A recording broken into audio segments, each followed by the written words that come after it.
Hello everyone, welcome to my channel Dewas blog. আপনাদের নতুন আরেকটি ভিডিওতে স্বাগত।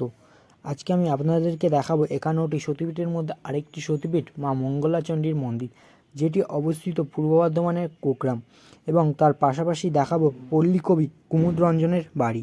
আপনারা এই সতীপীঠে যাবেন কিভাবে এবং এর পেছনে কি রহস্য রয়েছে সেসব জানতে অবশ্যই ভিডিওটি শেষ পর্যন্ত দেখুন। যদি ভালো লাগে লাইক, কমেন্ট, শেয়ার এবং সাবস্ক্রাইব করতে ভুলবেন না। ঈশ্বরিক শক্তি, যার সাধনায় অনেক অসাধ্যকে সাধ্য হতে দেখেছেন ভারতবাসী। এই দেশকে প্রতিটি ঘরে রয়েছে ঈশ্বর আরাধনার বাতাবরণ, রয়েছে সেই মহাশক্তির ছায়া। বাকি ভারতের সঙ্গে তুলনা টানলে দেখা যাবে যে এই বাংলাও তার ব্যতিক্রম নয়। এমনকি এখানে নাস্তিকতার আড়ালে চলে দৈব সাধনা, পুজো অর্চনা, জপ তপ, চলে তন্ত্রচর্চা, যার সাহায্যে জীবনে অনেক কঠিন পরিস্থিতি সহজেই সামলে নেন ভক্তরা। এই বাংলার আরও বড় সুবিধা যে এখানে রয়েছে বেশ কয়েকটি শক্তিপীঠ, বেশ কয়েকটি সিদ্ধপীঠ। এই বাংলায় জন্ম নিয়েছেন একের পর এক মহাপুরুষ। এমনই এক শক্তিপীঠ হলো পূর্ব বর্ধমান জেলার কোকরামের উজানি। পৌরাণিক কাহিনী অনুযায়ী যেখানে দেবী সতীর বাম হাতের কনুই পড়েছিল, এখানে দেবী মঙ্গলচণ্ডী আর ভৈরব কপিলেশ্বর। হিন্দুদের 51টি সতীপীঠের মধ্যে পীঠ নির্মাণ অনুযায়ী 13তম সতীপীঠ হলো উজ্জয়িনী, আর অন্নদা মঙ্গল কাব্য অনুযায়ী জায়গাটার নাম উজানি। গবেষকদের ধারণা, উডিয়ান মঙ্গলকোট অনুযায়ী কোগ্রামে রয়েছে উজানি সতীপীঠ। অজয় নদীর পাড়ে এই মন্দিরে প্রথম একটি বারান্দা পড়ে, তার ভেতরে আছে আয়তকার গর্ভগৃহ। সেখানেই রয়েছে দেবী মঙ্গলচণ্ডীর ছোট কালো পাথরের দশভুজার মূর্তি, আর ভৈরব কালো পাথরের শিবলিঙ্গ। মন্দির সকাল 6টা থেকে রাত 8টা পর্যন্ত খোলা থাকে। এখানে দুর্গাপুজো, কালী পুজো, চৈত্র নবরাত্রি, শিবরাত্রি বেশ ঘটা করে পালন হয়।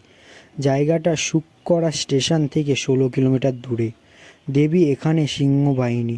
কথিত আছে এখানে দেবীর কাছে প্রার্থনা করলে তা বৃথা যায় না। প্রচলিত কাহিনী অনুযায়ী অভিশপ্ত স্বর্গের অপসরা ফুল্লরা এখানে খুল্লনা রূপে জন্মগ্রহণ করেছিলেন। তিনি বিয়ে করেছিলেন ধনপতি সওদাগরকে। ভক্ত সওদাগর বাণিজ্যে বের হওয়ার আগে দেবীর ঘটে লাথি মেরেছিলেন। এরপর তিনি আর উজানি নগরে ফিরতে পারেননি। শেষ পর্যন্ত দেবী মঙ্গলচণ্ডীকে পুজোয় সন্তুষ্ট করে খুল্লনা সন্তুষ্ট করেন, তারপরেই ফিরে আসেন সওদাগর। আর এই হচ্ছে অজয় নদী, যার পাশেই রয়েছে পল্লী কবি কুমুদ রঞ্জনের বাড়ি। আসুন আপনাদের দেখায় সেই পল্লী কবি কুমুদ রঞ্জন মল্লিকের বাড়ি।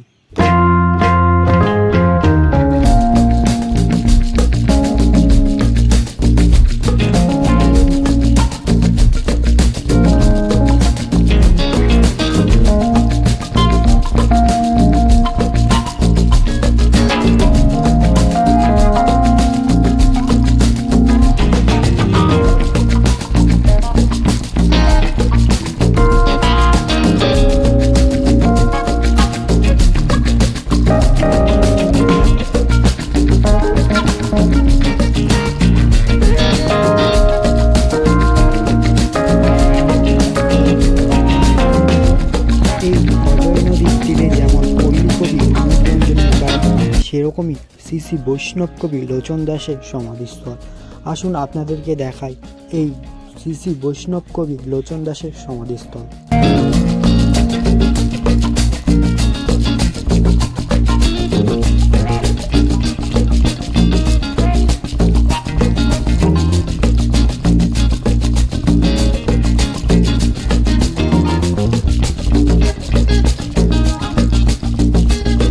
আজকের ভিডিওটি এইটুকুই। দেখা হবে পরবর্তী আরেকটি ভিডিওতে। ভিডিওটি যদি ভালো লেগে থাকে তাহলে অবশ্যই লাইক, কমেন্ট, শেয়ার এবং সাবস্ক্রাইব করতে ভুলবেন না। ধন্যবাদ।